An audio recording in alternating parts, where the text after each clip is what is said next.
Seven नहीं करते।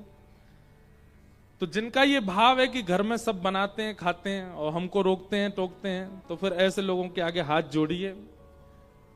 आप उस घर में जन्मे हैं, ये निश्चित ही कोई प्रारब्ध है आपका, लेकिन आप अपने कर्तव्यों का निर्वहन कीजिए। आप मत पाइए, आप शुद्ध रखिए, आप अपनी भावना शुद्ध रखिए। रही गोपाल जी की बात, अगर आप करके व्यवस्थित कर सकते हैं तो व्यवस्था कर लीजिए उनकी, और नहीं व्यवस्था कर सकते तो सबसे सुंदर है मानसी सेवा।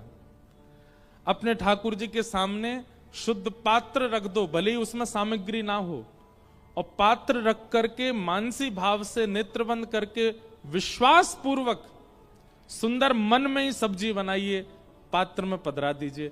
मन में ही खीर बनाइए, पात्र में पधरा दीजिए। मन में ही रोटी चावल दाल सब बना करके पात्र में पधरा दीजिए, और पात्र को सुव्यवस्थित ढक करके ठाकुर जी से कह दीजिए, हे नाथ, ये मन में बनाई हुई सामग्री आप कृपा कर भोग लगाइए। देखिए एक बात सुनिएगा, मानसी सेवा प्रत्यक्ष सेवा से ज्यादा श्रेष्ठ है।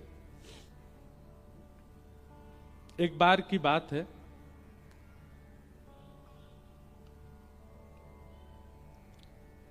एक मंदिर के गुसाई जी ने उद्घोषणा की, क्या? गांव के जितने लोग हैं प्रत्येक दिन एक एक व्यक्ति का नंबर आएगा, और वो व्यक्ति अपने घर से प्रसादी बना करके ठाकुर जी को भोग लगाएगा। बहुत ध्यान से सुनिएगा। तो सारे गांव के घर जो थे उन सबको पर्चियां दे दी गई कि हाँ भाई इस तारीख को तुम्हारे घर से आएगा, इस तारीख को तुम्हारे घर से आएगा। नियम बता दिए, इतना शुद्धता से बनाना, ऐसे बनाना, ये सामग्री बनाना। सब लोगों को अपना सौभाग्य लगने लगा कि भाई मंदिर की प्रसादी हमारे घर से बन के जाएगी। उन्हीं घरों में एक परिवार था जो बिल्कुल दीनहीन था। उनके पास ज्यादा व्यवस्था नहीं थी। एक बार यदि प्रसाद पा लेते थे घर के लोग तो 3 दिन तक भोजन नहीं बनता था।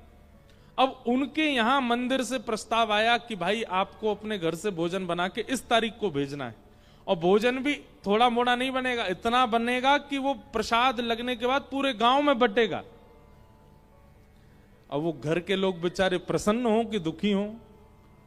क्यों प्रसन्न? तो इसलिए हो रहे थे कि ठाकुर जी ने हमको चुना सेवा के लिए, पर दुखी इसलिए हो रहे थे कि हमारे पास सामग्री नहीं है, बनाएं क्या?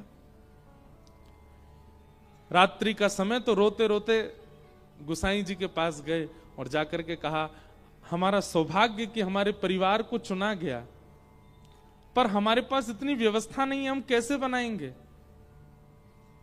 लेना हम किसी से चाहते नहीं, हम ये भी नहीं चाहते कि हम किसी से मांग करके बनाए। हमें ये है कि हमारे घर का ही भाव सिद्ध होकर के मंदिर में जाए, लेकिन कैसे? इतनी सामग्री नहीं है हमारे पास। तो गुसाई जी बोले, एक भाव बताऊं, अगर विश्वास से करो तो बताऊं। उन्होंने कहा, आप बताइए। बोले, सामग्री बनानी तो सारी आती है ना? बोले, हाँ। सामग्री नहीं है ना घर पर? बोले, हाँ सामग्री नहीं। तो एक काम करना, मानसी भाव से सब क्रिया करना, नेत्र बंद करके बैठ जाना, सामने चूल्हा पर बर्तन रख देना, और बिल्कुल प्रत्यक्ष विश्वास के साथ ये मानना, अब हमने घी उठा करके इसमें डाल दिया, अब घी में हमने राई डाल दी, अब इसमें हल्दी डाल दी, मिर्च डाल दी, छोंक लगा दिया, अब इसमें चावल डाल दिए, चावल बन गए, आहा कितनी अच्छी सुगंधी आ रही है, केसर पधरा दी, अब चलो चावल बन गए, अब खीर बना दो, दूध औटा दिया, दूध में मिश्री डाल दी, उसमें चावल पधरा दिए, इलायची डाल दी, एक एक चीज उसमें पधराते जाना, और इतने विश्वास से पधराना कि नहीं तुम सोच नहीं रहे हो, तुम प्रत्यक्ष बना रहे हो। और सारी सामग्रियां सिद्ध करने के बाद मंदिर से आए हुए थाल में एक एक सामग्री व्यवस्थित कर देना, पत्तल से ढक करके मंदिर में दे जाना।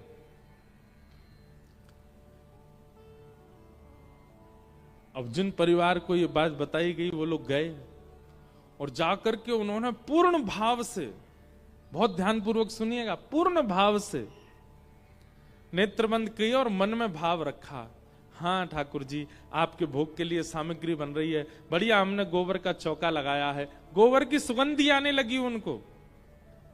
हमने चूल्हा चेता दिया, उसके ऊपर कढ़ाई रख दी, इसमें जल डाल दिया, चावल पका दिए, इधर सब्जी बन रही है, छोटी बिटिया आलू अमनिया कर रही है, यहाँ पर मिर्च काटी जा रही है, यहाँ से धनिया रखे जा रहे हैं, सब सामग्री बन रही है, ये सब्जी बन रही है, ये दूध घर की सामग्री बन रही है, ये रोटी बन रही है।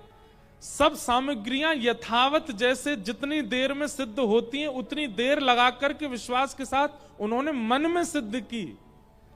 और मन में सिद्ध करने के बाद मंदिर से आए हुए थाल में एक एक दाल, चावल, रोटी, सब्जी, जो भी सामग्री सब पधरा दी, और पधरा करके दूसरी थाल से ढक करके सिर पर रख के एक एक कढ़ाई जो जो सामग्री बनी सब पे पत्तल रख के मंदिर ले गए और मंदिर में जाकर के पधरा दिया।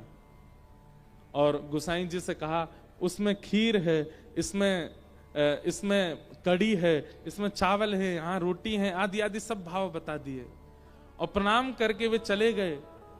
गोसाई जी बोले सरकार, आज एक ऐसे घर की सामग्री आई है जहां सामग्री नहीं है पर भाव पूरा है, आप कृपा करके स्वीकार कीजिएगा। खाली बर्तन, खाली सामग्री सामने पधरा करके और तुलसी जी ठाकुर जी के आगे रख के कपाट बंद करके सब चले गए। 1 घंटा बाद जब लौट करके आए तो सबको यह था कि भाव से बनाया, ठाकुर जी भाव से स्वीकार कर लेंगे।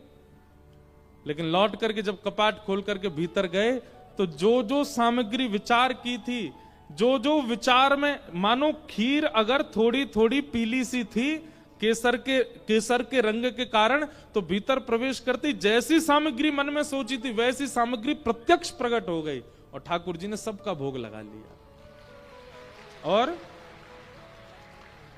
उस दिन गांव के लोगों ने मन में बनी हुई सामग्री का भोग पाया और सब वाह वाह करते रह गए, बोले वाह, इतने दिन से पूरे गांव के लोग प्रसाद बनाने पर ऐसी प्रसादी नहीं बनी।